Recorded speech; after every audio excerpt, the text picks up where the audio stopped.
Welcome back to Thriller Recapped. In today's video, we will be going through a 1999 thriller action movie called The Mummy. In the beginning, the movie starts with Pharaoh SETI paying a visit to his mistress Anuk-Su-Naamun. She isn't allowed to be touched by anybody, but Pharaoh's high priest Emotive has a secret affair with his mistress. Immediately when Pharaoh discovered that his mistress's body paint has been smeared during the Emotive's visit, the lovers kill him.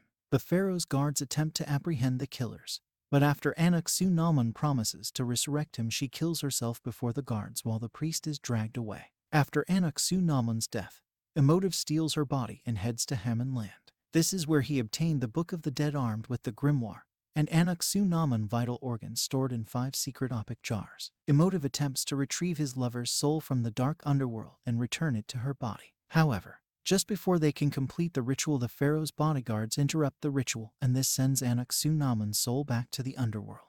The return to the underworld is laughably a lighter fate than what is coming for both Emotive and his priests. The priests are mummified alive, but the worst is saved for him who is condemned to endure the harm-die curse. It's the most terrible ancient curse, one so terrible it had never been bestowed on anyone. His tongue is cut out, and he's mummified alive before being sealed in a sarcophagus filled with man-eating roaches, forever undead in his tomb. He is placed under the surveillance of the Majin tribe, the descendants of the Pharaoh's bodyguards, who must never allow him to be released for fear of releasing an unholy monster that will haunt mankind with plague and pestilence. After 3,000 years, in 1923, a battle ensues over Hamon uterus between the Egyptians and the French Foreign Legion. Both sides are unaware of what powers lay beneath the now-dead city. After his commanding officer deserts, the outnumbered French legionnaire Rick is left in charge of his men as they face the numerous Egyptians who are fast approaching on horseback. Just before the Egyptians reach them, Rick's friend Benny Gabber flees as well. Rick and the remaining men try to face the overwhelming force of the Egyptians,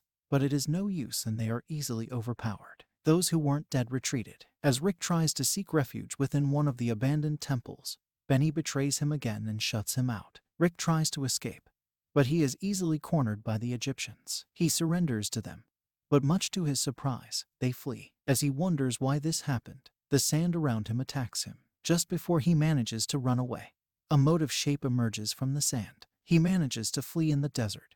The Magi, who had been watching the entire battle, let him wander on into the desert where they believe he will find his death.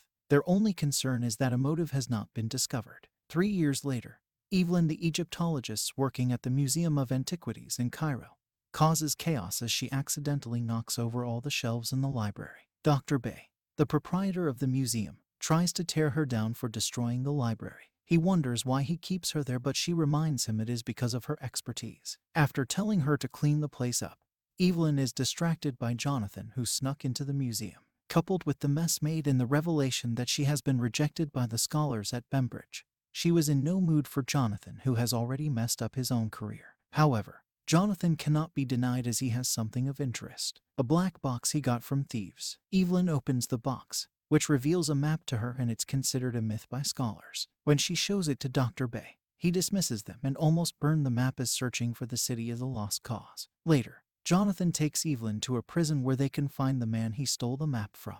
The man punches Jonathan for stealing his things. Evelyn asked him to show them where Hamon land is on the map. She tries to kiss him, but he tells her he would only do so if she got him out of there. He's taken to be executed immediately, and he is saved from death by Evelyn, who manages to negotiate with Warden for a percentage of the rewards they would get from locating Hamon land.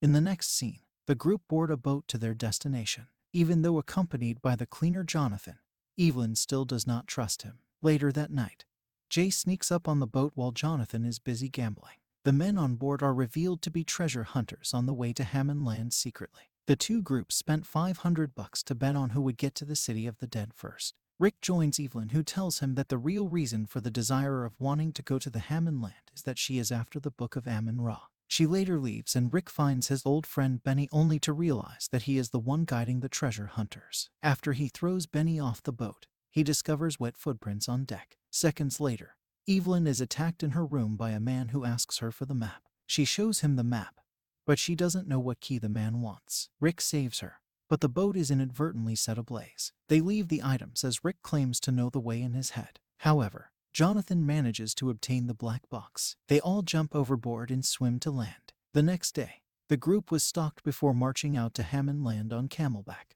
Rick sees Evelyn's beauty in her new clothes. The journey takes days, and as they are closely observed by the Majin tribe. In the morning, the two rivaling groups watch at dawn as the city is exposed by sunlight, revealing the only way it could be found. When it is in full view, they all race to the city. Evelyn wins the bet as she is the first to set her feet in the city. Both groups excavate the city. Rick gives Evelyn a gift of archaeologist tools. With her skills as an archaeologist, Evelyn guides her groups through the tombs underground with mirrors that use sunlight to brighten up the place. The other group also go underground where the two groups met and started fighting for territory. Meanwhile, Hassan sneaks in order to search for treasure for himself and comes across rubies roaches on the walls which he takes for himself. The treasure hunters also lose some of their helpers when they try to pry through a sealed door. In this time, Jonathan discovers a sarcophagus which vendors into Hassan's body. Rick and the gang analyze the sarcophagus and realize the black box is the key. Just then Hassan runs blindly into a wall and dies. As the group settled into the night, they are attacked by the Majin tribe who tell them to leave or they will die. This convinces the treasure hunters that there must be some treasure here. As the others sleep, a drunk Evelyn passes out while the treasure hunters find a chest which promises death to those who open it. It will consume those who open it in order to regenerate as a plague on Earth. Regardless of the warnings, they flee the curse. Just as the treasure hunters are opening the box, Rick and the others open the sarcophagus where they find the Emotive's remains. The treasure hunters also find the Book of the Dead where Anuk-Su-Naamun remains are in the OPIC jars. When the treasure hunters are sleeping, Evelyn steals the book from their archaeologist and opens it with the key. She reads from it and revives a mummy. The mummy immediately unleashes a plague of locusts, which engulfed the camp. One of the hunters is left behind blinded by his broken glasses before he is attacked by the mummy. Meanwhile, Rick and the treasure hunters try to escape before they are attacked by scary roaches. Evelyn is diverted by revolving walls, where she finds the treasure hunter who is now without his eyes and tongue. Inside there was a mummy who believed that Evelyn is his lover. I pose a question. In that scenario, would you have said no? Rick manages to rescue Evelyn before running into Majin tribe who must hunt and kill the mummy. The others flee to Cairo, where Rick wants to run away but Evelyn wants to stop the mummy. After arguing, Rick goes to the bar to drink where the other treasure hunters. While others are having a drink, the mummy was consuming their friend and immediately turning all the water to blood with a fiery hailstorm that hits Cairo. The group run into the mummy where they are easily subdued by him before it runs away from a cat.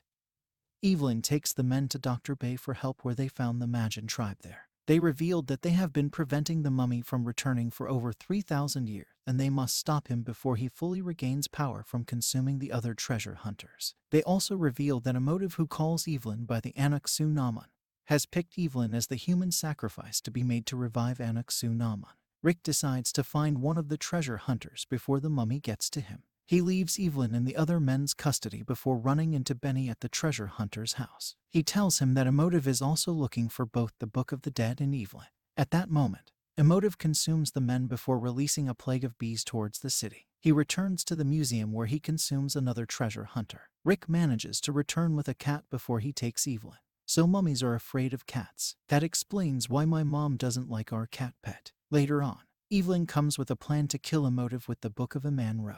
However, Emotive has raised an army of mindless slaves who lay siege at the museum. They manage to locate the book in the statue of Antibu's back at Hamon land, but they are unable to escape Emotive. He consumes the last treasure hunter and Evelyn is forced to surrender herself to Emotive together with the key. Rick, Jonathan, and the Majin men are the only one who are able to escape. Sometime later, they locate Darius, an old thrill-seeking pilot who later takes them to Hamon land on his plane.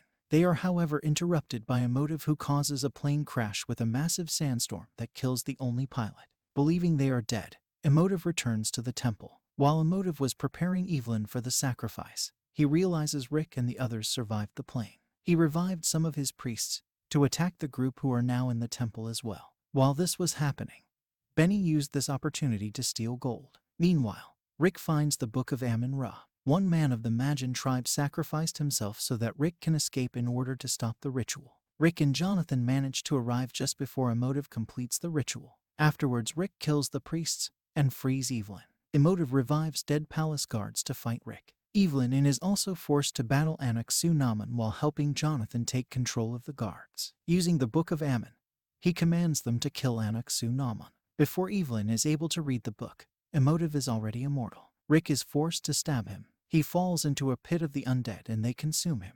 The temple begins to disintegrate, which forces the group to lose the Book of Amon-Ra.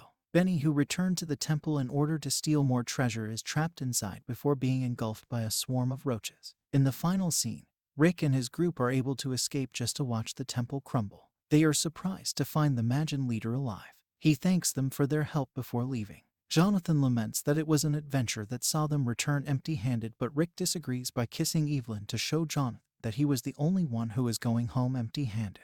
Damn, that was an embarrassing flex. They all ride out into the desert on their camel's back. Now you see this video on the screen.